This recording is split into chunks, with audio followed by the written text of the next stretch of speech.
As far as like funeral arrangements and stuff like that, I didn't do anything. Like Ariel took care of all of that. The only thing I did was I went in her room and picked out her outfit. That's the only thing I did. I know she picked out a beautiful casket, and the service was nice, and the cemetery was beautiful. I didn't take care of any of that, and I'm so thankful that she was there, because I don't know if I'd have been able to do that by myself.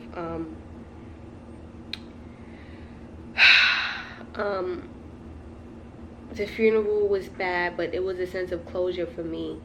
So it hurt and it helped at the same time. But it was very sad. It was just very sad. And I don't know if I should say this, but I am. But I think the most shocking part about the funeral was seeing how tiny her casket was. It was like, wow. Like, I've been to funerals and they're kind of like, you know, the same thing every time. But that's a different feeling, even if, you know, it's not your child, even if you're a relative or a friend. Just seeing that, like, it's very like, this is wrong, this is not how it's supposed to be.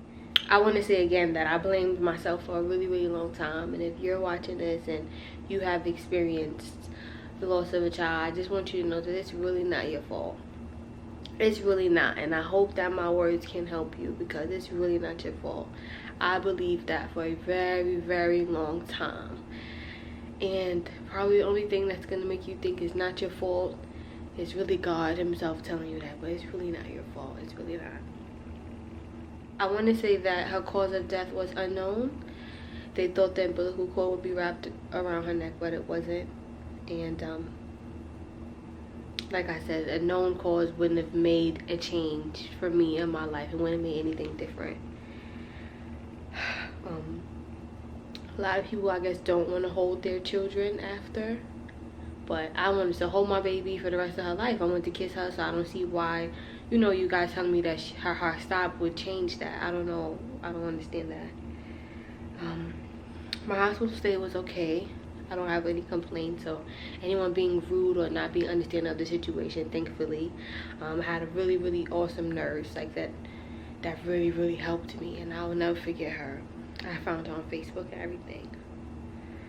But sitting in the hospital making a list of who I wanted to tell first, because I didn't want to share yet, but who I wanted to tell. It's terrible. Physically, I bled for about 10 days after, which is normal. I didn't have any irregular bleeding. I did get stitches. I think 2. Had a little tiny bit of tearing, and they were the dissolvable stitches. It didn't hurt me at all. So it was the tears were very, very small.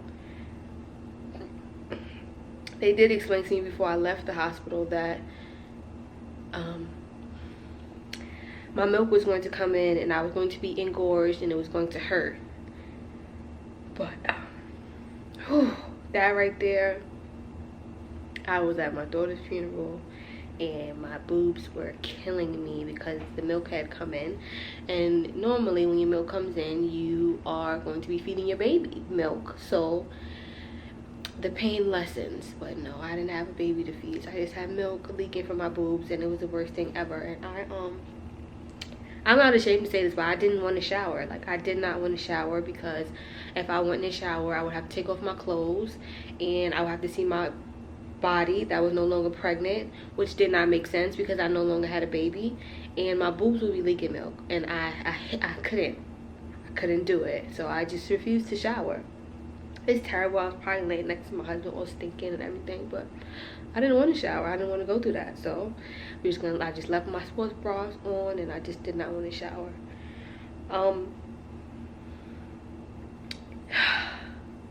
I've read somewhere else about phantom kicks, which is basically, you know, you still feeling a baby kick inside of your belly and there's no baby. I remember feeling like that. Postpartum, your body does, I guess everyone's different, but for a while you still look kind of pregnant, maybe like 5 months pregnant, and I was like that for maybe like a week or so, and then you just see your body kind of going back to normal, and I didn't want to look in the mirror. I didn't like looking at my body because I wasn't pregnant and I didn't have a baby, and in my brain it did not make sense. Mentally, oh, I couldn't be left alone. Like, that was not good. My husband didn't go to work. I don't even know for how long. Probably like weeks he didn't go to work. Maybe like 3, I don't know, a long time. I feel like the only thing, well, your main thing is you're trying not to think about it, which is impossible. So you're trying to do whatever you can so you could not think about it, because when you think about it, you're gonna make yourself sick and cry, and just, it's terrible. So I watched a lot of TV, which is hard to do because now you're watching TV and you're watching movies, and I swear somebody always had a daughter that died, or a son that died, or a pregnancy, and there's so many triggers. It was so frustrating. I watched so much TV, and all the time, like, as much movies as we watch, me and my husband, we stayed in the house, we just watched movies. And I remember very, very vividly, like, one of our shows to watch is How to Get Away with Murder, and that season, the girl, her baby in the elevator, it was like, my God. But mentally, I was really not okay. I don't even see how I broke through that. Mentally, I was not okay. We slept with her blankets like every night for a very, very, very long time. And sometimes when I'm sad, I'll go get them and go get her teddy bear. She has a Molly bear. I'm gonna try to link that in the description for other moms, because it really helped. It's basically a teddy bear that represents your child, and they customize it in a really nice way. Ours was really nice, and it weighs the same amount of weight that your baby weighed. So teddy bear weighs 6 pounds and 1 ounce, like Kalilah weighed. I remember biologically, like, feeling like I wasn't a mom. Like, I remember waking up in the middle of the night because I was supposed to be waking up to send to a baby. I just remember waking up, like, feeling like I should be parenting or mothering, and it made me crazy because I needed to find something to do. Oh, excuse me. I did not feel like a mom. Like, I just felt like I felt very useless and very like I'm just like I just went through all of that to prepare for something. Now it was so hard. I was so angry. I just wanted a baby. I just did not understand why I still don't, you know, and you're not supposed to question God, but I used to just feel like I used to just feel like this happens to me, like I couldn't sleep. It was either I couldn't sleep or I would just sleep for a long time, but most of the time I could not sleep. I would just be up on Instagram and Pinterest looking up quotes and making myself cry about stillbirth and stuff like that. I did not get a birth certificate like every other baby in the hospital. I had to go to the vital office, the Office of Vital Records, and I had to get a death certificate and a certificate of stillbirth. And it says in big bold letters, like, this is not proof of a live birth. I remember going to the 6-week checkup. It was really hard, and it was so hard. But I needed to go because I had stitches. I wanted to make sure they was okay. I wanted to make sure my body was okay because I was trying not to go, but I went just to make sure I was okay. And once again, they ask you questions you're not ready to answer, like, do you want birth control, like, and just, I don't know. The receptionist from that office, I went back to the same office, and now I wish that I didn't do that. I wish that I just went to a different office and just explained to them. But I went back to the same office, and the receptionist, she was there every time at every appointment. And I saw her in Walmart one day, and I was just so angry with her. And she spoke to me, and I was just looking at her. I don't know why, like, that lady did something to me, but I was just so angry with her. I went to support groups maybe like 2 weeks after. I remember them being so proud and inspired and surprised that I was there, but I knew that I needed something. I needed something greater than myself. I needed a lot of help. I needed us all to work together. I needed a village to get through what I was getting through. So I said yes, support groups.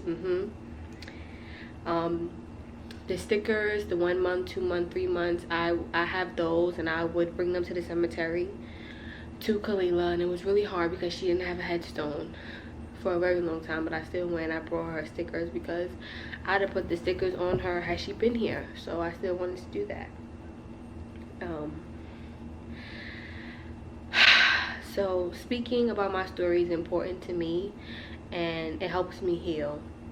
And speaking about my labor and delivery is important because it happens. And I don't think the only labor stories that should be told are the scary ones, or, you know, just the normal ones where they have babies that are alive. I think every labor story should be heard and should be told because it happens. And it acknowledges the way that she came onto this earth, and it's important to me. I hate people that don't want to talk about her or speak her name or feel like, you know, I want to avoid it completely. Like, I understand, like, not knowing how to navigate it, but I hate when people, like, try to avoid it completely. Because how you just gonna avoid my child? You wouldn't do that if she was alive. Like, don't. I feel like it's very disrespectful. What helped me the most was people that just did something. If they just sent money, or they just sent food, or they just sent an edible arrangement, or the people that did, the people that sat there and, you know, they wanted to know what happened, and they wanted to know, like, how are you feeling? Like, that is what helped the most. What did not help were the people that said, you know, let me know if you need anything, because I don't know what I need. You're better off suggesting something than me at this point, because I don't know what I need. One of the people that say, you know, God has a plan, everything happens for a reason, and, you know, you're still young and maybe it wasn't time. It's like, you cannot say that to someone that has lost their child, that had to bury their child. You cannot say things like that. And, you know, the support groups have taught me that those people mean well, but you don't understand how ridiculous you sound telling someone that everything happens for a reason, that's why their child died. You would not tell me everything happens for a reason, that's why my mother died. Everything happens for a reason, that's why my spouse died. So do not say that about my child. It's just not okay. And like I said, I know that for the most part people will mean well and they're trying to say the right things, or maybe this wasn't the right time. Like, this was the right time for my child to die. Like, that does not make sense. Like, you can't. Like, you just can't. And I also just felt like people did not really understand that I really did have a baby, and she was real, and she had fingers and a head and toes and eyes and a nose, and I had to bury her. Like, she was very real. It wasn't a figment of my imagination. It wasn't just, she was very real. I don't think people really understand that. I don't think they grasp that concept. I don't think they're really aware of that. What else didn't help was the people that they just really don't know. And instead of saying, you know, I don't really understand it, and I don't really know, like, they're just very dismissive, and they disregard your feelings, and it may seem like it's not that big of a deal. And I remember trying to go back to school and trying to, you know, navigate through my life, because I don't even know what to do now. I don't know what happens next, or what's next for me, or how I do it. And, you know, people expect for you to know. People expect for you to be, since you're here and you're at, you know, you should have it all figured out. But I don't. I'm still learning. Even today, like, it hasn't even been a year since this happened. I'm still trying to figure it out. I know that for me, I need to talk about it. So that's why I'm sitting here and I'm talking about it. But I don't know. Like, I don't have all of the answers, and I feel like that's expected. I hate for people to feel like, you know, she's sad, so let me back off. Like, no. I remember one of my friends asking me, like, do you have pictures of your daughter? And it just made me cry, like, because for me it was like, wow, like, that person was sitting there and was thinking about me and about my daughter enough to say, wow, I wonder what she looked like. And to know that people care like that, that's what's important. Like, don't be the person that does not say anything, and don't be the person that, you know what I'm saying, does not, you just show that you care. Like, just don't be that person. Like, that meant so much to me. And I was like, yes, I have pictures of her. And so now I'm talking, right? And she looks like her dad, and she's brown, and she had this hair, blah, blah, blah, blah. So, and they give me a chance to talk about my child, because I don't really get that opportunity. And that's important to anyone that's lost a child. Anyone that's lost a child will be able to tell you that. I doubt that there's one person that has lost a child that's going to say that they don't want to talk about it, and they don't want to talk about their child. Like, I highly doubt that. I highly doubt it. So don't ever feel like someone doesn't want to talk about their child. Like, or even if it's like, well, how much did she, I don't know, like, what you can even ask. But just to show that you're interested and that you care and you thought about it. It's really that thought. if you know anyone that this happens to, I would just recommend sending food, you know, because they're not eating, because I didn't eat. Send food, you know, send money, seriously, send flowers, seriously, like just do, because there's not much you can say if you don't know, because you haven't been there. There's not much you can say other than trying to bring up their child and letting them know that you're thinking of them in that way. My friend Kiara's great. She posted a GoFundMe to help pay for the headstone, because whew, funeral costs and all that stuff, that's expensive, especially after you just prepared for a baby for 9 months. You're expecting a baby. And I know some people felt like, I don't know, I guess you could return some stuff. Like, no, I'm not just gonna go and take everything out of my daughter's room and return it back to the store. Like, it does not work like that. Take your time dealing with the baby's belongings, because people are gonna tell you don't have it there, like get rid of it, like you're gonna make yourself crazy. And you do what is best for you. If it's best for you to keep it for a long amount of time, keep it. If it's best for you to get rid of it or get it out of your sight but still want to keep it, you do what works for you. Like, don't listen to people that don't know, because they're speaking on what they don't know because they haven't been there. Like, don't listen to people. Just don't. Like, you have to be around people that have been there and that understand.